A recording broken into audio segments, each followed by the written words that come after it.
I'm not a rapist. I didn't rape anybody. Do you think he was referring to you? Excuse me. I'm not a pedophile. नमस्कार, आदाब, सत श्री अकाल, जय भीम, जोहार। मेरा नाम है नवीन कुमार। क्या आपने भारत में किसी टीवी न्यूज चैनल के पत्रकार को इस तरह सवाल पूछते देखा है कि वो प्रधानमंत्री से पूछ दे, आप मणिपुर में आग लगाकर इतने आराम से झाल मूढ़ी कैसे खा सकते हैं, नौका विहार कैसे कर सकते हैं? लेकिन अमेरिका का राष्ट्रपति एंकर को सफाई दे रहा है कि सुनो, मैं बलात्कारी नहीं हूं, बच्चों का यौन शोषण करने वाला नहीं हूं। और ट्रंप को यह सब इसलिए करना पड़ रहा है कि ईरान को लेकर अमेरिकी मीडिया ने उनका रंग उड़ा रखा है। देखिए, अब ईरान को लेकर हालात बदल चुके हैं। डोनाल्ड ट्रंप समझौते के लिए तड़प रहा है और ईरान बोल रहा है कि हमें जल्दी नहीं है, सम्मानजनक तरीके से भरोसे वाली बात करोगे तो ठीक है, वरना जैसे चल रहा है वैसे चलने दो। ट्रंप ने वाइस प्रेसिडेंट जेडी वेंस को लगातार बैठाए रखा कि कभी भी इस्लामाबाद निकलना पड़ सकता है। कुशनर और विटकॉफ को ब्रीफिंग तक दे दी कि इस्लामाबाद जाकर ईरान से सौदेबाजी करनी कैसे है, लेकिन ईरान ने कह दिया कि ऐसे बातचीत नहीं हो सकती, हमें पाकिस्तान पर ही भरोसा नहीं। इसके बाद ट्रंप की सांस अटक गई, ईरान को नई धमकियां देने लगा कि 3 दिन के भीतर समझौता कर लो वरना तुम्हारी तेल पाइपलाइनें फट जाएंगी। ईरान ने कहा, तुम अपना देखो, हम अपना देख लेंगे। अब जरा अमेरिका की घरेलू राजनीति में ट्रंप की खिसकती जमीन और बदलती हवा का रुख समझ लीजिए। व्हाइट हाउस को कवर करने वाले पत्रकारों के डिनर में चली गोली से डोनाल्ड ट्रंप को लग रहा था कि उनके लिए सहानुभूति की लहर उमड़ पड़ेगी, लेकिन ऐसा कुछ नहीं हुआ।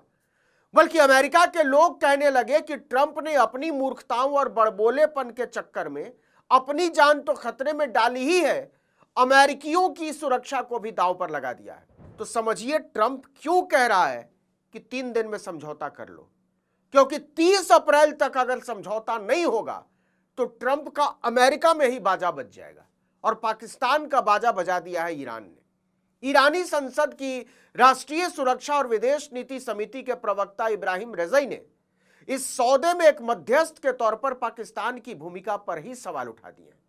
उन्होंने कहा कि पाकिस्तान दोस्त जरूर है, मानते हैं, लेकिन वो बातचीत में मध्यस्थ की भूमिका निभाने के लायक नहीं है, कमजोर है।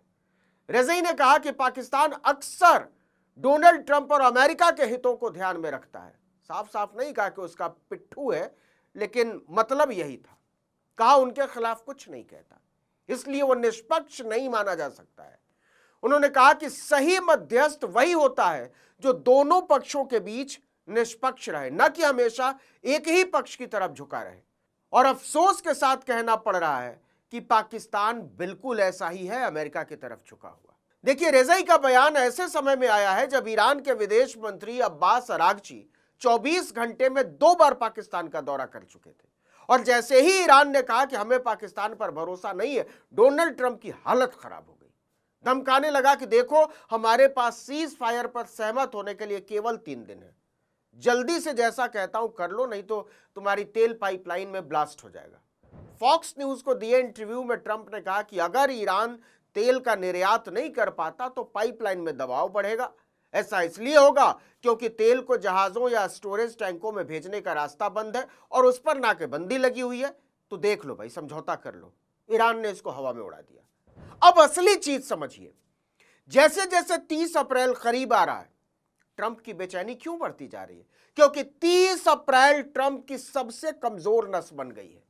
असल में ईरान युद्ध ट्रंप के गले की फांस बन चुका है, क्योंकि अगर उन्हें जंग को 30 अप्रैल के बाद खींचना है तो अमेरिकी संसद से मंजूरी लेनी पड़ेगी।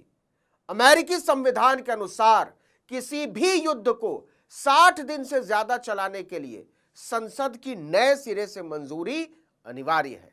हालांकि यहां भी ट्रंप ने खेल कर दिया था। उन्होंने युद्ध 28 फरवरी को छेड़ा और संसद को 2 मार्च को सूचित किया, मतलब 3 दिन के बाद। याद कीजिए, 28 फरवरी को ही खामनेई की जान गई थी। ट्रंप को लगा था कि खामनेई को मार देने के बाद ईरान ये जंग हफ्ते भर से ज्यादा नहीं खींच पाएगा, खूब से खूब 2 हफ्ते, 10 दिन। लेकिन ईरान ने अमेरिका और इजराइल के छक्के छुड़ा कर रख दिए। यूएई, सऊदी और कतर के मोर्चों पर भी उसे भारी शर्मिंदगी हाथ लगी। लेकिन अगर 2 अप्रैल को भी आधिकारिक तारीख मान ली जाए युद्ध के शुरुआत की, तो ट्रंप को 1 मई से पहले ईरान में जंग जारी रखने के लिए हर हाल में सीनेट यानी संसद का सामना करना होगा। और संसद है ट्रंप के खिलाफ, कई रिपोर्टें कह रही है। यही वजह है कि ट्रंप ईरान को बार बार सीज फायर की मोहलत देकर वार्ता के लिए उतावले हो रहे हैं, क्योंकि ट्रंप किसी भी सूरत में संसद का सामना नहीं करना चाहते। 100 सदस्यों वाली सीनेट में ट्रंप के पास बहुत मामूली बहुमत है। उनकी रिपब्लिकन पार्टी के 53 सांसद हैं, जबकि विपक्षी कमला हैरिस की डेमोक्रेटिक पार्टी के पास 47 सांसद हैं। लेकिन जो खेल है वो ये कि ट्रंप की रिपब्लिकन पार्टी के कम से कम 10 सांसद ईरान युद्ध के विरोध में खुलकर आवाज उठा चुके हैं। कुछ ऐसे भी सांसद हैं जिन्होंने आवाज तो नहीं उठाई, लेकिन वो ट्रंप की ईरान नीति के खिलाफ हैं। वहीं विपक्षी डेमोक्रेट एकजुट रहने वाले हैं। मतलब ट्रंप का बुरी तरह से हारना तय है अगर संसद का सामना करना पड़ा तो। अमेरिकी कानून के मुताबिक राष्ट्रपति 30 दिन का अतिरिक्त समय ले सकते हैं, लेकिन यह सिर्फ सैनिकों की सुरक्षित वापसी के लिए होता है, न कि युद्ध जारी रखने के लिए।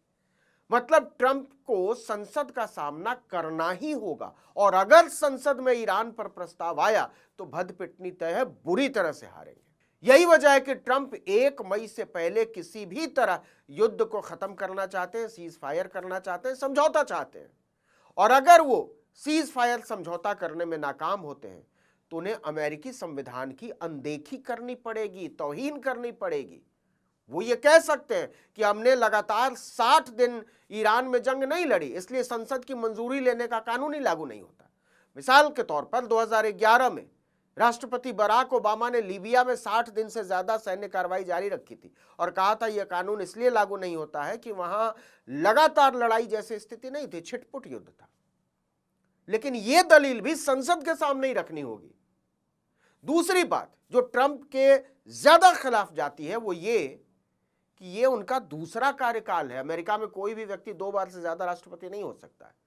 तो अगर ट्रंप 60 दिन की समय सीमा को नजरअंदाज करते हैं, संविधान की तौहीन करते हैं, तो ये रिपब्लिकन पार्टी के लिए आने वाले चुनाव में राजनीतिक रूप से बड़ी मुश्किलें पैदा कर सकता है, क्योंकि ट्रंप अपनी उल जलूल हरकतों और नीतियों की वजह से रिपब्लिकन पार्टी को पर्याप्त बर्बाद कर चुके हैं। एप्स्टीन फाइल जितना ट्रंप का फंदा बना हुआ है, उससे कहीं ज्यादा रिपब्लिकन पार्टी के लिए।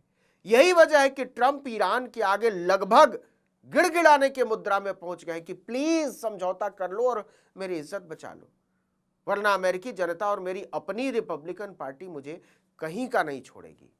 ईरान पर ट्रंप की सारी हीरोगिरी हवा हो चुकी है, हकीकत है ये। इस वीडियो में इतना ही, लेकिन अगर आपने आर्टिकल 19 इंडिया को अब तक सब्सक्राइब नहीं किया है तो फौरन कर लीजिए, बेल आइकॉन दबाइए, घंटी जैसी आकृति लाइक कीजिए और कमेंट करके बताइए हमारा वीडियो आपको कैसा लगा। हमारा ट्विटर हैंडल है article19_India और मेरा ट्विटर हैंडल है नवीन जर्नलिस्ट। नमस्कार।